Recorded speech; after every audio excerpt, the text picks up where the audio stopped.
좋은 날 맞이해서 우리가 함께 예배드리게 되었습니다. 우리 옆에 계신 분들 또 앞에 계신 분들과 인사하면 좋겠습니다. 잘 오셨습니다. 반갑습니다. 옆에 계셔주셔서 감사합니다. 네, 고맙습니다.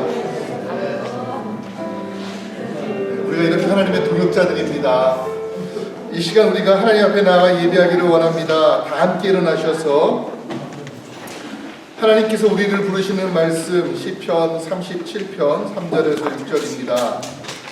여호와를 의뢰하고 선을 행하라. 땅에 머무는 동안 그의 성실을 먹을거리로 삼을지어다. 또 여호와를 기뻐하라. 그가 내 마음의 소원을 내게 이루어 주시리라. 내 길을 여호와께 맡기라. 그를 의지하면 그가 이루시고 내 의를 빛같이 나타내시며 내 공의를 정오의 빛같이 하시리로다. 아멘. 하나님 참으로 감사합니다. 지난 한 주간도 온 세상이 날씨로, 더위로, 지진으로, 또 전쟁으로 얼마나 어지럽고 복잡한 가운데 있는지 모릅니다. 그러나 주님, 우리를 안전하게 지켜주시고 다시금 예배할 수 있는 자리로 인도하시고 이 땅 가운데 중보자로서 세상을 위해서 기도할 수 있는 귀한 직분을 허락해 주심에 참으로 감사를 드립니다. 오늘 예배드릴 때에 하나님 음성 듣고 가는 시간 되게 도와주시옵소서. 하나님의 말씀을 증거하는 자로 살 수 있도록 주여 능력 주시고 힘주는 시간 되게 하여 주시옵소서. 예수님의 이름으로 기도하옵나이다. 아멘. 전능하사 천지를 만드신 하나님 아버지를 내가 믿사오며 그 외아들 우리 주 예수 그리스도를 믿사오니 이는 성령으로 잉태하사 동정녀 마리에게 나시고 본디오 빌라도에게 고난을 받으사 십자가에 못 박혀 죽으시고 장사한 지 사흘 만에 죽은 자 가운데서 다시 살아나시며 하늘에 오르사 전능하신 하나님 우편에 앉아 계시다가 저희로서 산자와 죽은 자를 심판하러 오시리라. 성령을 믿사오며 거룩한 공회와 성도와 서교통하는 것과 죄를 사하여 주시는 것과 몸이 다시 사는 것과 영원히 사는 것을 믿사옵나이다. 아멘.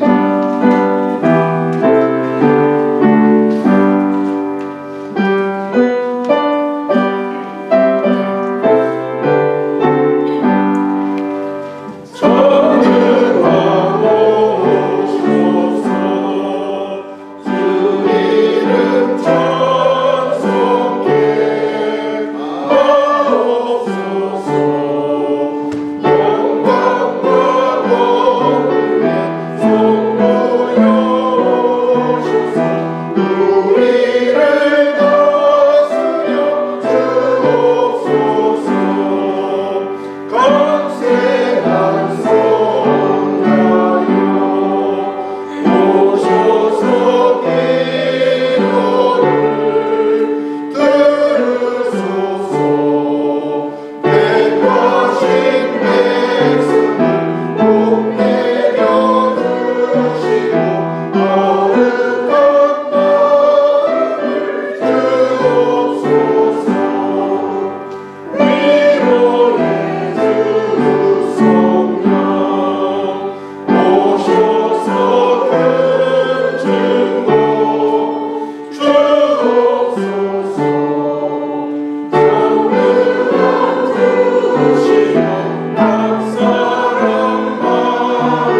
이어서 기도 인도해 주시겠습니다.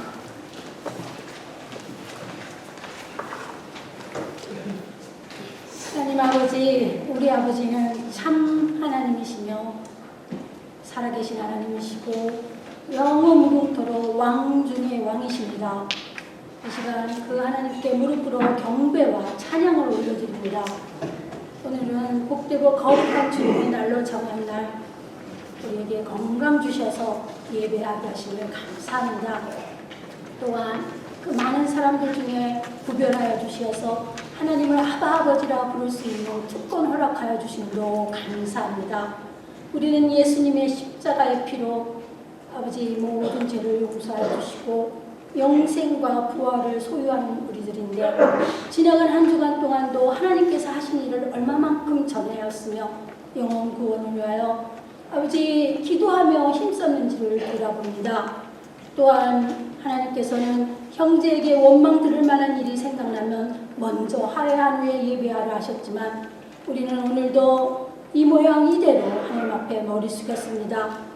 아버지, 이 시간 하나님께 낱낱이 모든 것들을 고백하고 통회하고 자복하여 용서함 받는 은혜의 시간이 될 수 있기를 간절히 원합니다.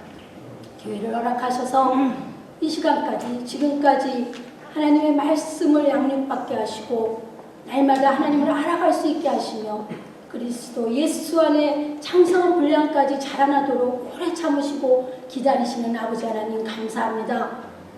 우리는 하나님 앞에 원하옵기는 주님의 몸된 교회가 전도의 문이 열리게 하여 주시옵소서.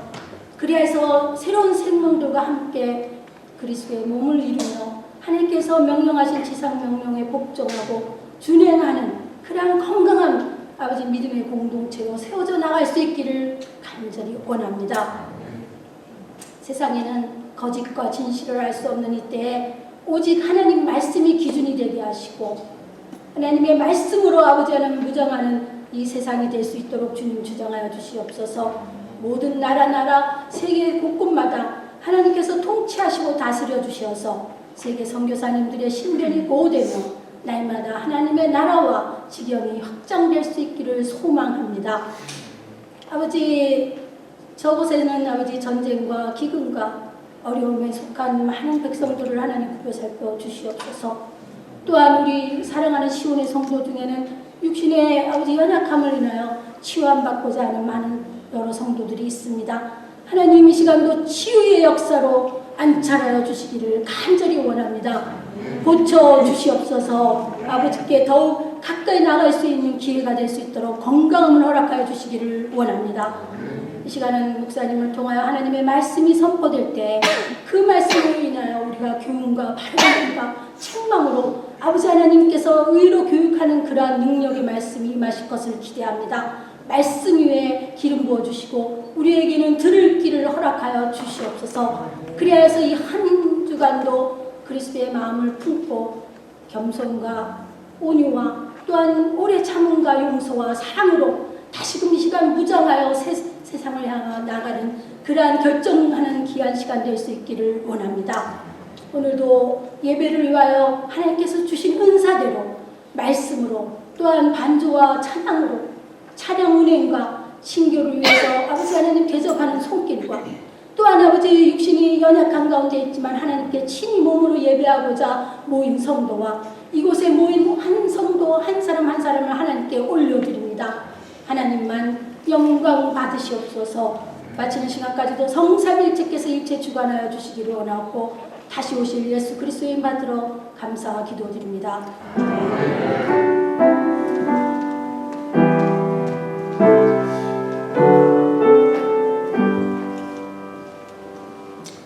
오늘 우리에게 주시는 하나님의 말씀은 열왕기상 13장 20절에서 25절 또 28절에서 32절까지입니다. 열왕기상 13장 20절 구약성경 537쪽입니다.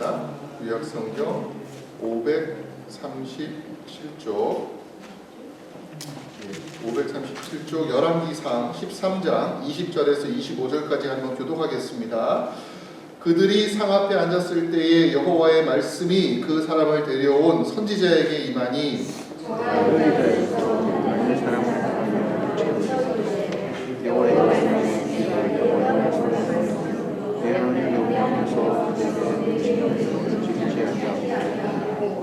돌아와서 여호와가 너더러 떡도 먹지 말고 물도 마시지 말라 하신 곳에서 떡을 먹고 물을 마셨으니 내 시체가 내 조상들의 묘실에 들어가지 못하리라 하셨느니라 하니라.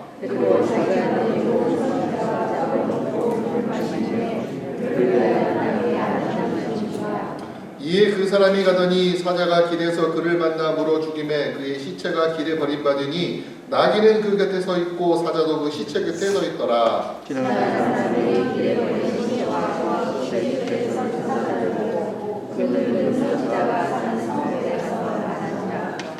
28절에서부터 또 32절까지도 같이 기록합니다.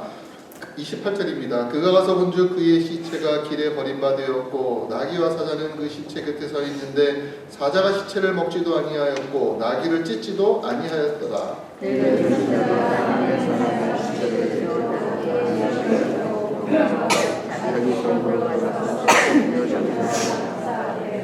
곧 그의 시체를 자기의 묘실에 두고 오호라 내 형제여 하며 그를 위하여 슬피 우니라.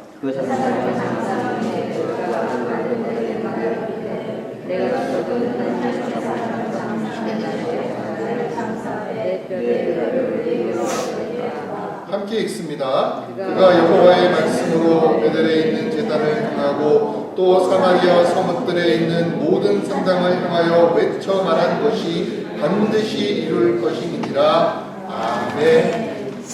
이 시간 시온 성가대 나오셔서 하나님께 찬양으로 영광을 돌리겠습니다.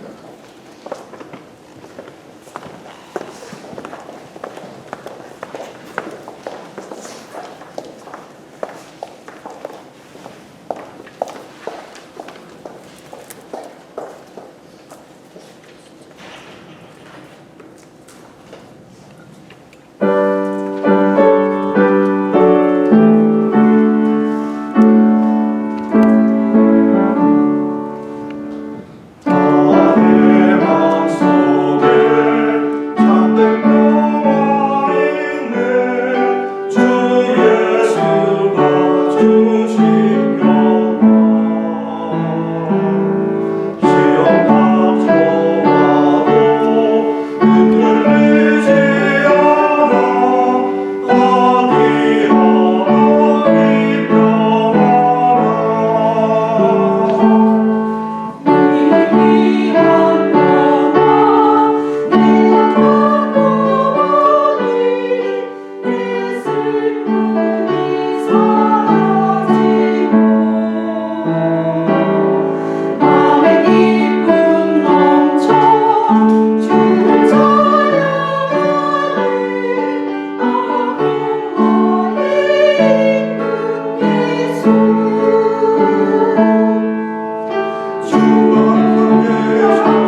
감사합니다. God is good. All the time. All the time. 그 하나님이 지금도 우리와 함께 하시는 줄로 믿습니다. 그리스의 철학자였던 헤라클레이토스라는 사람이 한 말 가운데 이런 말이 있습니다. 우리는 같은 강물에 두 번 들어설 수가 없다. 이런 말을 했어요. 우리는 같은 강물에 두 번 들어갈 수가 없다. 아니, 무슨 소리야? 앞에 강물이 있으면 두 번이 세 번이건 뛰어들 수 있지. 근데 그게 아니라 우리가 지금 보고 있는 강물은 어제 봤던 그 강물과 똑같은 것이 아니다. 우리가 어제 봤던 강물은 이미 그 이전에 저 상류에서부터 흘러온 것이고, 어제 우리가 본 강물은 지금은 바다로 가는 다른 곳으로 흘러가고 있기 때문에 우리가 아무리 겉으로 보는 똑같은 강물처럼 보인다 할지라도 우리는 그 똑같은 강물에 두 번은 들어갈 수가 없다. 이게 헤라클레이토스가 했던 말이었습니다. 마찬가지로 하나님의 사람도 이전의 삶으로 돌아갈 수가 없습니다. 왜 그럴까요? 우리가 이전에 예수님 없이 살 때에 죄졌고 실수하고 옛사람의 흔적을 가지고 살았지만 예수의 십자가의 은혜가 우리를 덮었을 때 우리는 바울이 말한 것대로 새로운 피조물 되었기 때문입니다. 하나님이 가까이 하는 사람은 하나님과 같이 거룩함을 입은 사람이 되는 거예요. 우리가 전혀 죄가 없었다는 것이 아니라 하나님이 우리를 하나님의 은혜의 날개 아래 감싸주셨기 때문에 우리는 이 땅을 살면서 실수하고 잘못할 수도 있는 습성을 가졌지만 하나님이 우리를 의롭다라고 칭해 주셨기 때문에 우리는 이전과는 다른 새로운 존재로서 살아가고 있다는 것을 우리가 아는 것입니다. 이스라엘 백성들이 애굽을 떠나가지고 가나안으로 나아갑니다. 이스라엘 사람들은 애굽을 떠난 다음에 다시는 애굽으로 돌아가지는 않았습니다. 그들에게는 힘들고 어렵고 광야가 있고 물이 없어도 한 걸음씩 한 걸음씩 가나안 땅으로 갈 수밖에 없었고 가야만 했습니다. 마찬가지로 우리 그리스도인들도 이 땅에 머물고 있지만 이 땅이 우리의 전부라고 말하는 사람들이 아니잖아요. 우리에게는 분명히 가야 될 영원한 본향이 있고 하나님의 나라, 하나님의 집이 있어요. 그래서 우리는 그곳으로 하는 발걸음을 되돌릴 수가 없는 숙명을 갖고 이제 우리도 이 땅에서는 뭐라고 고백합니까? 나그네 인생을 살고 있다. 우리는 그렇게 고백하면서 오늘 이 자리에 나와 있는 겁니다. 그런 의미에서 지난 주일부터 우리가 함께 이 말씀을 나누었었는데 이 본문은 우리 그리스도인들에게 있어서 성도의 길이 무엇이냐, 영적인 여정이 무엇이냐라고 우리에게 알려주고 있어요. 하나님께서 유다에서부터 베들까지 와서 여로보암 왕을 질책하게 했던 그 하나님의 사람에게 주셨던 명령은 그겁니다. 너 왔던 길로 돌아가지 마라. 네가 왔던 길로 돌아가지 말고 그 악한 땅에서 그 성읍에서 먹지도 말고 마시지도 말고 너는 나의 사명을 위해서 앞으로 전진해라. 이것이 하나님께서 그에게 주셨던 명령이었습니다. 마찬가지 오늘도 우리도 그리스도인으로서 하나님의 말씀으로 예수의 십자가 보혈로 거듭난 사람이라면은 여러분 다시 이전에 죄된 자리로 돌아가겠습니까? 이전에 과거 잘못된 것들을 계속 후회만 하고 뉘우치면서 과거에 얽매여 살아가는 삶이 과연 그리스도인의 삶입니까? 아니에요. 우리에게도 역시 하나님 나라를 향해서 앞으로 나아가는 하나님 주시는 사명을 가지고 살아가는 바로 그런 모습들이 오늘 이 본문에 있는 하나님의 사람과 같은 것이라고 말할 수가 있는 겁니다. 그러나 오늘 우리가 이 본문에서 안타까운 것을 봅니다. 그 하나님의 사람이 자기의 사명을 다 완수하지 못했다는 거죠. 이 사람은 중간에서 뒤로 돌아가 버렸습니다. 어떻게 보면은 넘어진 거죠. 시험에 든 거죠. 무엇이 우리로 하여금 이 땅을 살아갈 때에 우리로 하여금 영적으로 더 앞으로 나아가기를 원하지만 우리의 발목을 잡고 있는가? 무엇이 우리로 하여금 하나님의 원하시는 길을 가지 못하도록 막고 있는가? 이걸 살펴보는 게 참 중요합니다. 그래야지 우리도 넘어지지 않을 수가 있어요. 지난주에 그래서 처음으로 첫 번째로 우리 육체적인 번아웃, 또 영적인 안일함, 또 스스로가 완성되었다고 느끼는 그러한 교만한 모습들이 우리로 하여금 앞으로 가는 길을 막는다라고 말씀을 드렸습니다. 어떻게 하면 되느냐? 우리 각자 하나님 앞에서 자기의 영적인 루틴을 만들어야 된다는 것이고요. 또 무엇보다 우리가 동역자들로서 함께 있기 때문에 서로가 힘을 합쳐가지고 혼자서는 넘어지지만 두 사람은 넘어지지 않고 삼겹줄은 끊어지지 않는다는 말씀처럼 우리가 서로가 서로에게 기댈 수 있는 존재, 도울 수 있는 존재로서 함께 가야 된다는 것을 지난주에 나누었습니다. 그래서 오늘 두 번째로 무엇이 우리로 하여금 뒤돌아서게 하며 무엇이 우리로 하여금 앞으로 나가지 못하게 하는가라고 할 때 그 두 번째 모습을 말씀을 나누려고 합니다. 그것은 무엇입니까? 성도를 속이고 있는 세상의 목소리가 분명히 존재한다라고 하는 것입니다. 여로보암에게는요, 이 하나님의 사람이 강력하게 하나님 말씀을 증거했습니다. 그리고 심지어 왕이라 할지라도 꾸짖었습니다. 얼마나 용감합니까? 근데 이 용감한 하나님의 사람이 왜 베델에 사는, 성경에 보니까 한 늙은 선지자의 말을 듣고는 다시 뒤를 돌아가지고 넘어졌냐라고 하는 것입니다. 오늘 읽지 않았습니다만은 18절에 보면은 이 늙은 선지자가 하나님의 사람을 속이는 모습이 나오고 있습니다. 이렇게 말합니다. 그가 그 사람에게 이르되 나도 그대와 같은 선지자라. 천사가 여호와의 말씀으로 내게 이르기를 그를 네 집으로 데리고 돌아가서 그에게 떡을 먹이고 물을 마시게 하라 하였느니라 하니 이는 그 사람을 속임이라. 이렇게 말하고 있어요.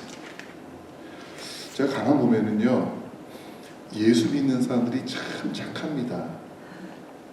아니에요? 착하잖아요. 물론 예수 믿기 이전에도 여러분들은 착하셨어요. 하지만 예수를 믿은 다음에는 우리가 더 착해집니다. 이거는 그럴 수밖에 없는 환경이 우리 가운데 있기 때문이에요. 우리가 교회에서 흔히 무슨 얘기를 나눠요? 믿음, 소망, 사랑, 인내, 절제, 은혜, 자비, 용납, 양보, 충성, 섬김, 위로. 더 말해요? 우리는 10년, 20년, 30년 동안 교회에서 계속 이런 말을 들었단 말이에요. 그러니까 나는 그런 사람이 아니라 할지라도 듣다 보면은 우리는요 거기에 익숙하게 되고 자기를 돌아보게 되고, 그러니까 나는 원치 않아도 사실은 우리가 믿음의 공동체 안에 제대로 신앙생활만 해도 우리는 착해질 수밖에 없는 그런 운명을 가지고 있는 공동체가 된 거예요. 한번 반대로 생각해 보세요. 여러분들이 만약에 갱단에 들어갔어요. 갱단에서 무슨 얘기 할까요? 사기, 위협, 납치, 살인, 폭행, 고문, 그 외의 것들. 그런 말을 듣고 있으면은 12살, 13살 되는 아이들이 갱단에 들어가가지고서 왜 저 아이가 저렇게 흉포한 아이가 되어가는지를 우리가 느낄 수 있을 거예요. 우리가 그런 곳에 있지 않고 이곳에 있다는 것만 해도 참 감사한 일이 아닙니까? 너무 좋은 일이에요. 그러니까 우리는 미움을 미워합니다. 증오를 증오합니다. 게으름을 싫어합니다. 사랑과 은혜가 우리 가운데 있기를 원하고, 우리도 누군가를 보면은 연민의 마음을 갖게 되고 불쌍한 마음을 갖게 되어서, 그래 내가 완전치는 않지만 그래도 하나님 주신 것 가지고 내가 좀 나눠야지, 내가 좀 도와야지, 이런 마음을 갖는 것이 사실 성도들이 신앙생활하면서 조금씩 눈에 띄진 않지만 변화되고 있는 모습이라고 하는 거예요. 너무 감사해요 정말. 자, 아무리 우리가 악한 일에 물들었던 사람이라 할지라도 꾸준히 믿음 생활하면서 살다 보면은 어느 순간 내가 옛날에 이런 사람이 아니었는데, 내가 되게 상당히 나만 아는 사람이었고 내가 되게 이기적인 삶을 같은데 왜 어느 순간 내가 조금 나도 좀 괜찮은 사람이 되어가고 있지? 이런 마음을 가질 수밖에 없어요. 그게 우리가 가지고 있는 신앙의 유익입니다. 우리가 영적으로만 하나님 나라 가는 것이 아니라 이 땅에서 그래 우리가 죽어서 가는 천국뿐만 아니라 살아있을 때에도 우리가 천국을 좀 경험해야지, 아무리 세상은 악해져도 나는 소망하고 살아야지, 이런 마음으로 우리가 살기 때문에 하나님 믿는 사람들은 조금씩 더 착해질 수밖에 없어요. 저는 그게 하나님께서 우리 주신 축복입니다. 그런데 그런데 이게 중요한 거죠. 그런데란 말이 항상 중요합니다. 성경을 보니까 그리스도인들에게 마냥 착해지라고만 말씀하지 않아요. 마태복음 10장 16절에 예수님께서 제자들에게 뭐라고 말씀하십니까? 보라, 내가 너희를 보냄이 양을 이리 가운데로 보낸과 같도다. 그러므로 너희는 뱀같이 지혜롭고 비둘기같이 순결하라, 이렇게 말했습니다. 뱀은 어떤 동물입니까? 예민한 동물이고 민감한 동물이에요. 민첩한 동물이에요. 비둘기는 어떤 동물입니까? 당연히 순결과 또 화평의 상징이 비둘기입니다.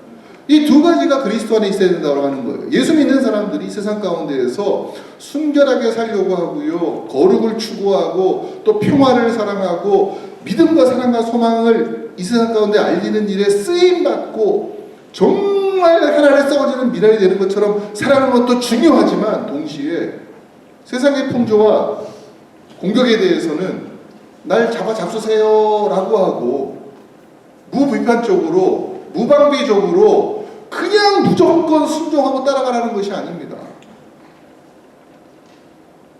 마치 가만보면 예수 믿는 사람들은 남이 죽인다고 하면 무조건 죽어야 되는 것 같고 남이 속이면 무조건 속임 받아야 되는 것처럼 생각하지만 여러분, 그게 진짜 예수님이 우리에게 원하시는 모습이냐라고 하는 것입니다.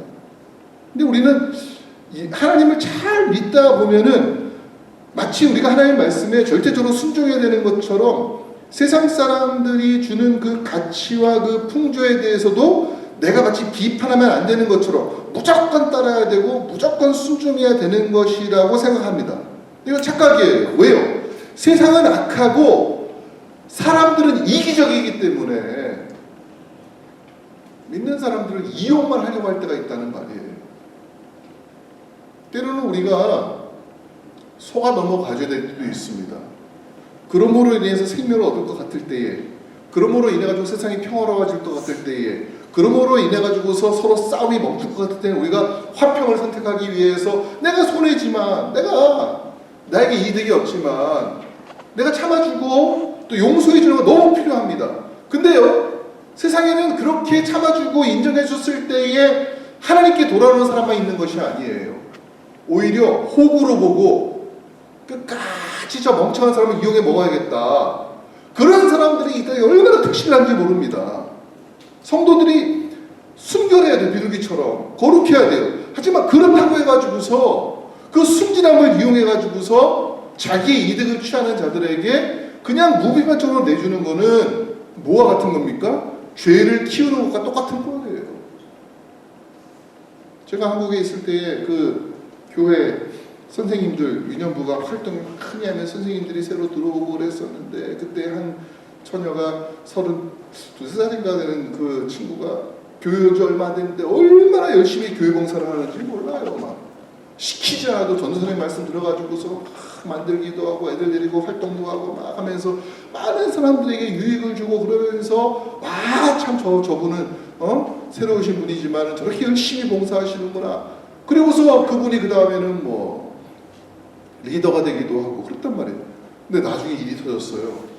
그분이 아는 사람 언니 동생 하면서 그냥 막 친하게 지내면서 카드 빌려달라고 하고 돈 빌려달라고 해가지고서 명품 사고 쓰고 그래서 교회를 날라버렸네. 그것 때문에 그 부서가 한동안 힘들었어요. 왜 그랬을까? 예수 믿는 사람이 너무 착하기만 해.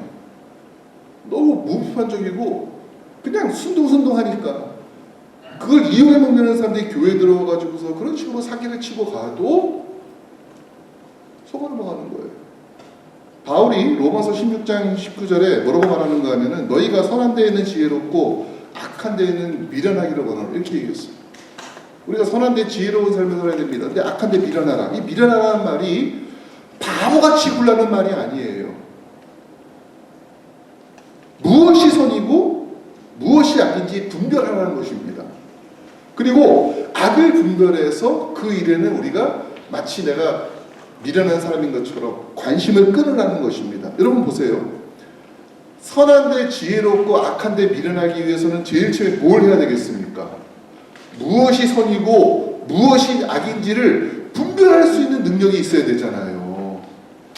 그 능력이 없으면 우리는 선한 데에 지혜로울 수가 없고 악한 데에도 미련할 수가 없습니다. 다시 우리가 본문으로 돌아가 볼까요? 왜 하나님의 사람이라고 하는 이 사람이 여로보암 앞에서는 그렇게 당당하게 그 왕한테도 말이죠, 손가락질하면서 너 잘못했어, 너 회개해야 돼, 이렇게 외쳤던 사람이 왜 이 한 늙은 선지자의 말에 속아 넘어갔을까? 왜 그랬을 것 같아요? 만약에 이 선지자가 아주 무섭게 생기고 말이죠, 딱 한 인상을 봤을 때도 어우 저 사람 되게 위험한 사람 같아 라고 보였다라면 속아 넘어갔을까? 아니면 진짜 막 이 사람은 하나님의 사람은 그냥 거룩하게 살려고 했기 때문에 뭐 은행이라든지 아니면 세상의 유혹 같은 거를 피하려고 하는데 막 너무 유혹할 만한 모습으로 다가왔어요. 막 그랬을 때에도 이 선지자가 속아 넘어갔을까요? 안 그랬을 거예요. 근데 이 사람이, 이 선지자가 어떻게 다가왔느냐라고 하면은, 이 사람은 나이가 많은, 머리가 하얗게 세고 힘도 없어 보이고, 그리고 뭐라고 말해요? 나도 당신과 같은 선지자다.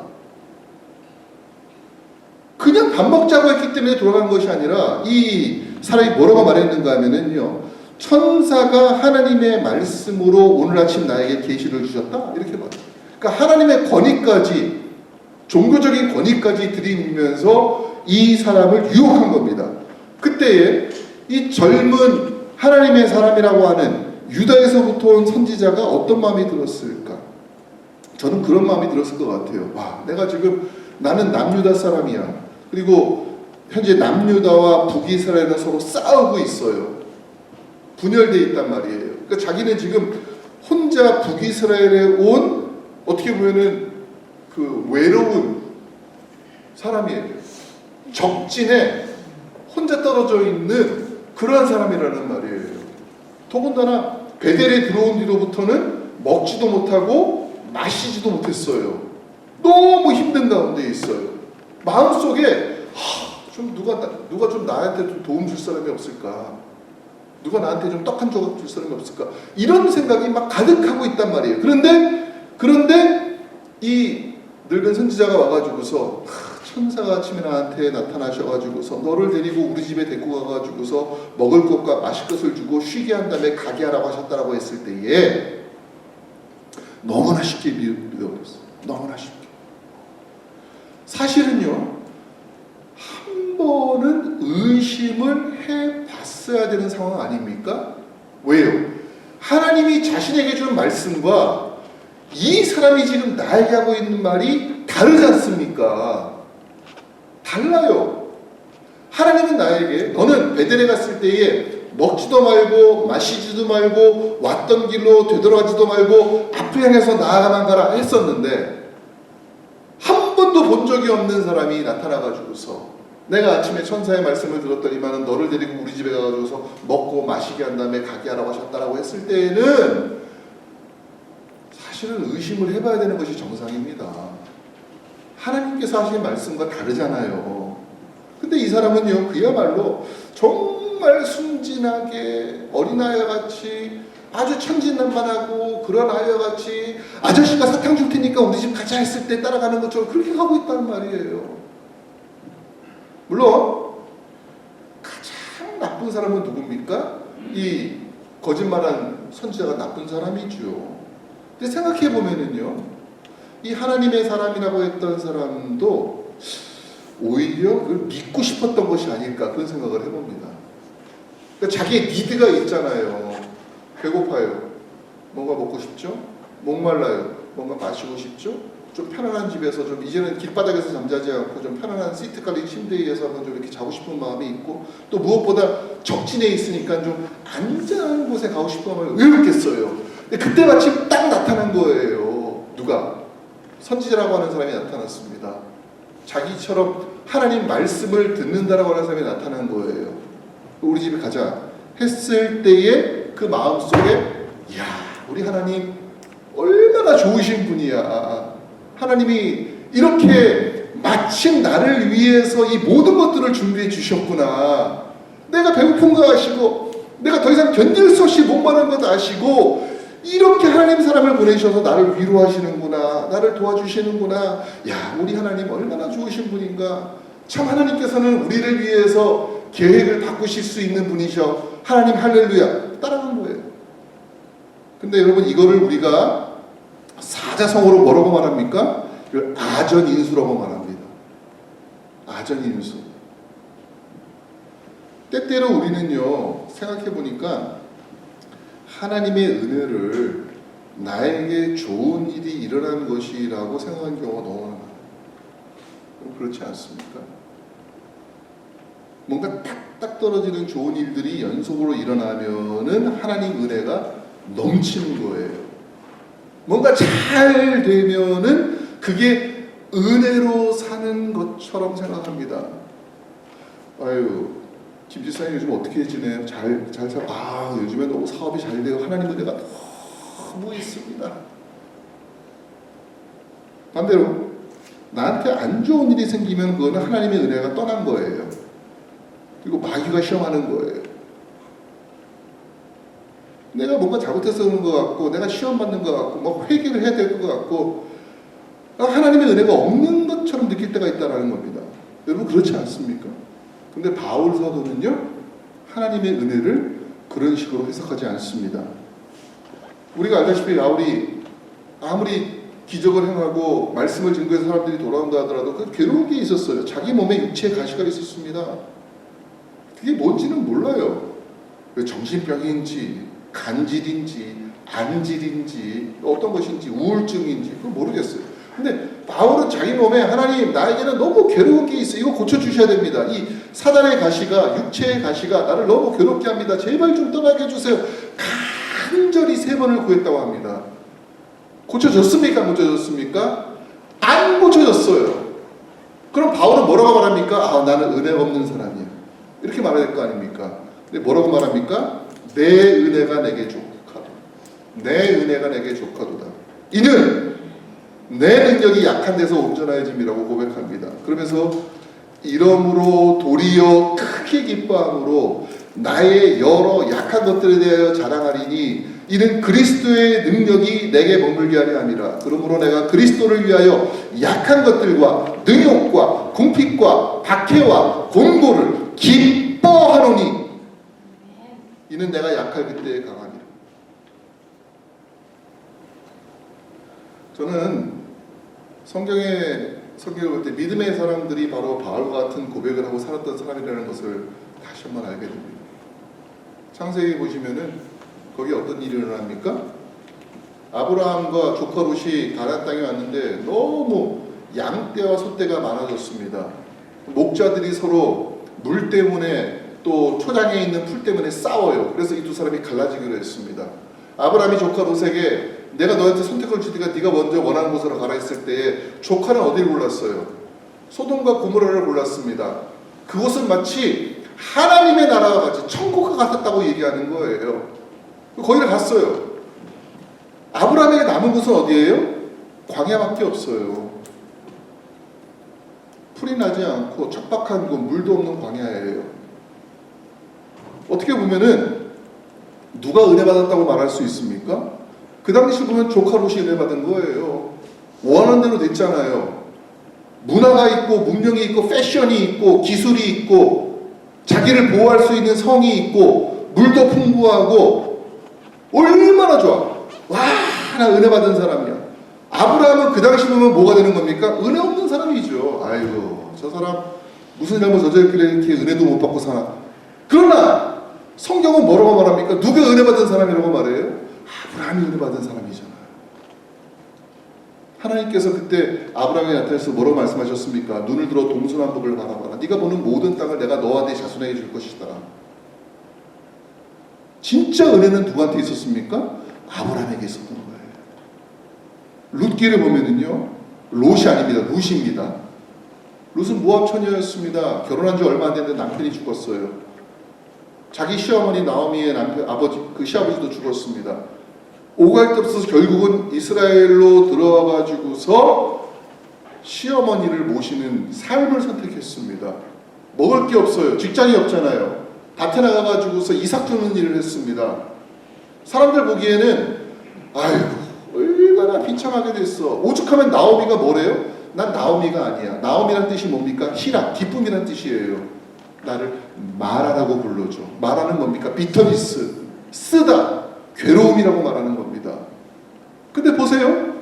롯이 그 고난의 길을 걸어와서 이스라엘 땅에서 사람들에게 어떻게 보면 외국인이라고 이방인이라고 손가락질하는 그 상황 속에 떨어졌을 때에 그 헌신, 그 희생이 저주가 아니었습니다. 축복이었습니다.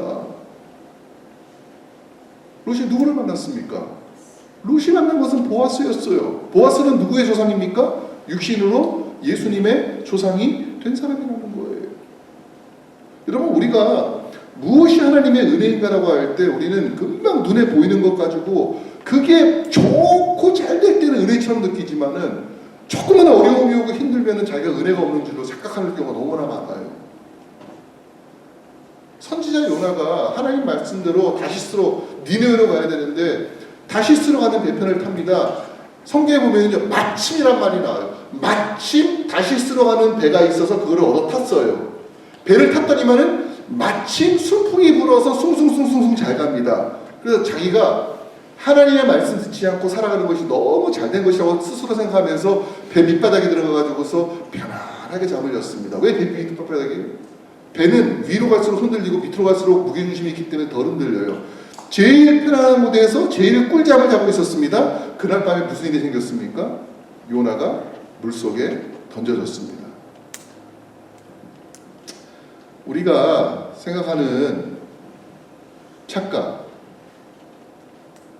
오해가 뭐냐라고 할 때 나에게 유익이 오고 좋은 일이 생겨야지만이 하나님의 은혜이고 나에게 어려움이 닥치고 고난이 오면 하나님의 은혜가 떠난 것이 아닌가라고 생각하는 겁니다. 그러나 가만히 그 이야기를 하는 내 자신을 돌아볼 때 그 중심에 뭐가 있는가 하면은 나에게, 자신에게 라고 하는 마음이 있더라고요. 나에게 뭐가 유익인가? 나에게 어떤 것이 좋은 일인가? 내가 잘 되면은 다 좋은 것이고 내가 안 되면은 다 나쁜 것인가? 오늘 본문에 소위 말하는 하나님의 사람이라는 사람이 넘어진 대목이 바로 여기에 있었다라고 하는 것입니다.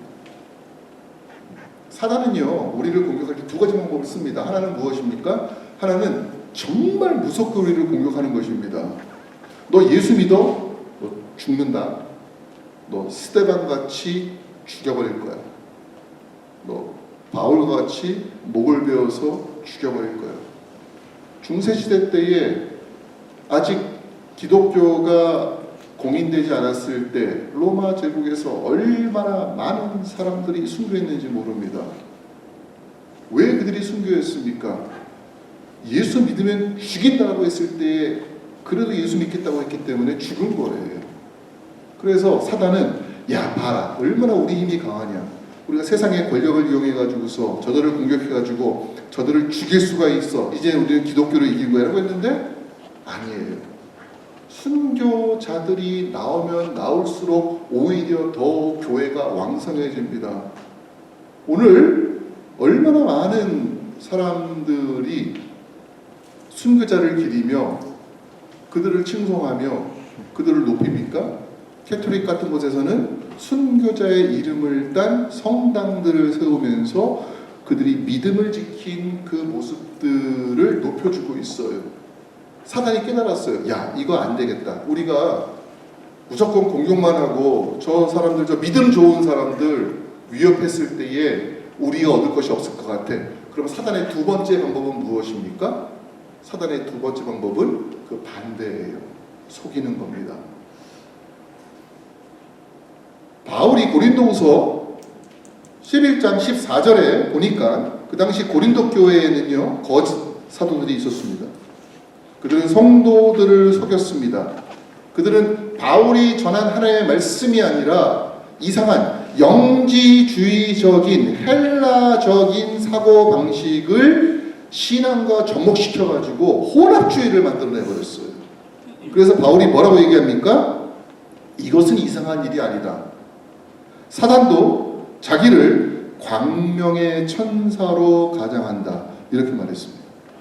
마귀가 성도들을 시험하는 것이 아니라 천사로 변장해서 그들을 속인다라고 하는 거예요. 저는 어렸을 때에 그때 6.25 기념일이 되면은 학교에서 꼭 포스터를 그리는 그러한 경연대회를 했었습니다. 여러분들도 하신 분들이 꽤 있을 겁니다.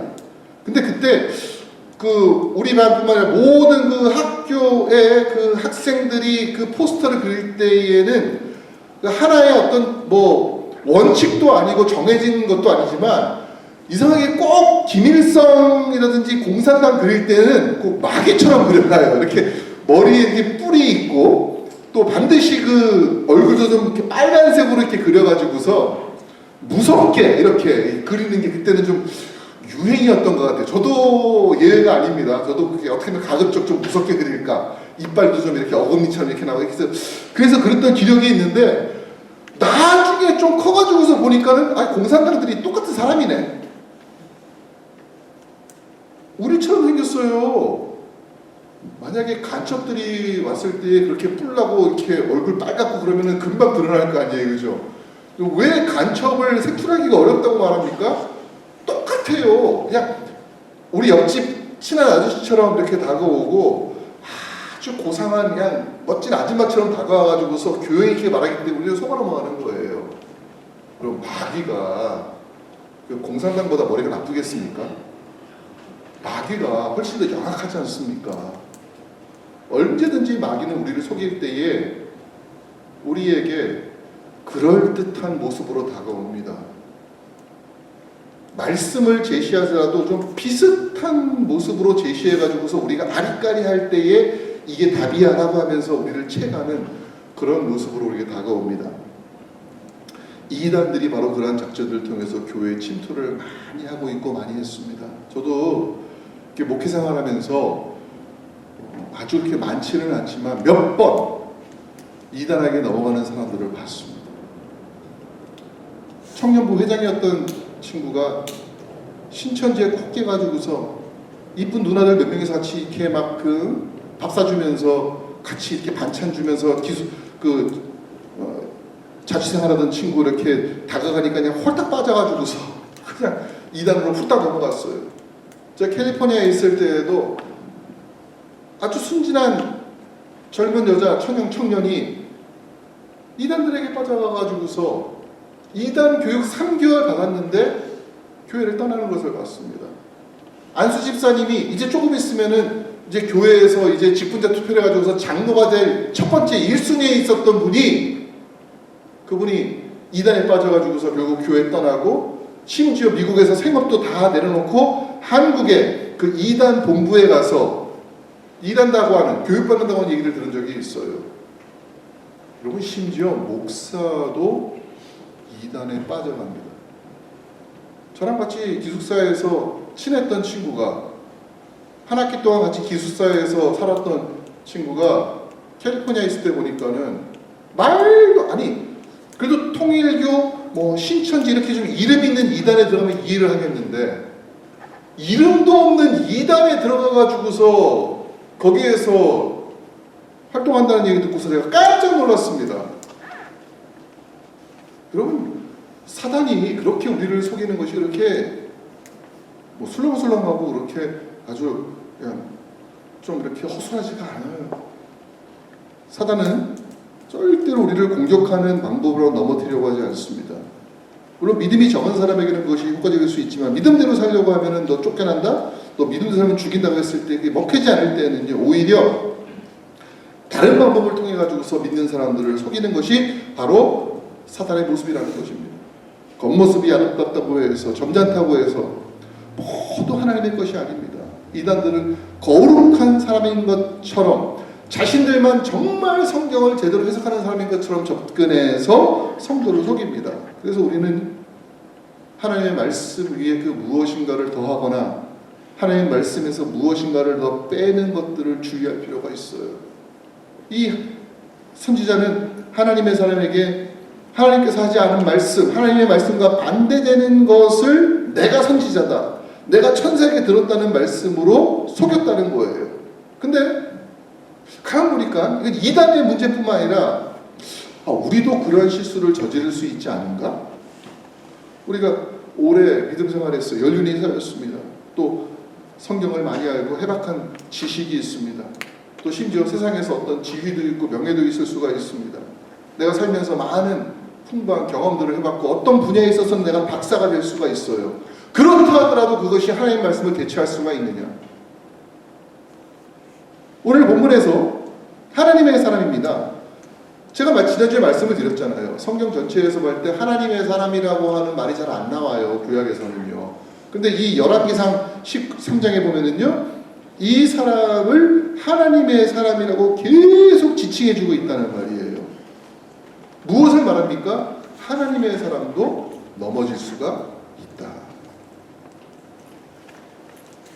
그 이유가 이 선지자가 하나님 말씀이 아니라 자기의 말을 하면서 하나님 말씀이라고 거짓을 말했기 때문이라는 것입니다. 이 선지자가 자신이 천사의 말을 들었다라고 말했을 때 그것을 믿었기 때문이에요. 하나님의 사람을 자기 집으로 데려와야 된다라고 들었다라고 거짓말을 3번이나 하고 있다는 거예요. 그래서 우리는요, 우리의 말과 우리의 생각을 항상 점검해야 됩니다. 사단은 심지어 믿는 사람들의 말도 왜곡할 수가 있는 능력이 있어요. 또 우리가 어떤 말을 들었을 때 그것을 왜곡해서 듣게 하기도 합니다. 그런 일들이 성경에 한두 번 등장하는 것이 아닙니다. 우리가 열왕기상 22장을 보면은요, 거기에 미가야라고 하는 참 선지자가 등장을 합니다. 미가야. 근데 그 미가야가 뭐라고 말씀했는가 하면은요, 아합 왕이 길르앗 라못이라는 곳을 치러 가려고 할 때 선지자들에게 물어봤습니다. 내가 지금 길르앗 라못을 치러 가려고 하는데 내가 거기를 치러 가야 되느냐 아니면 가지 말아야 되느냐 하나님께 좀 물어서 알려달라고 했어요. 미가야가 받은 말씀은 그거예요. 왕은 길르앗 라못을 치면 안 됩니다. 그 하나님의 뜻이 아닙니다. 근데 그때에 무려 400명이나 되는 선지자들이 이구동성으로 왕이시여 올라가서 길르앗 라못을 치소서 하나님이 승리하게 하실 겁니다. 이렇게 말했어요. 근데 미가야만은 끝까지 무슨 소리 하냐. 하나님께서 나에게 말씀하신 것은 그게 아니야. 하나님은 나에게 왕이 거기에 올라가면 안 된다고 말씀하셨어. 올라가면 죽게 돼. 그때 그 400명의 선지자 가운데에서 우두머리가 있습니다. 시드기야라는 사람이 나타났어요. 자기의 관록을 과시합니다. 자기의 많은 수를 의지합니다. 그러면서 이 미가야 선지자의 뺨을 때리면서 말했습니다.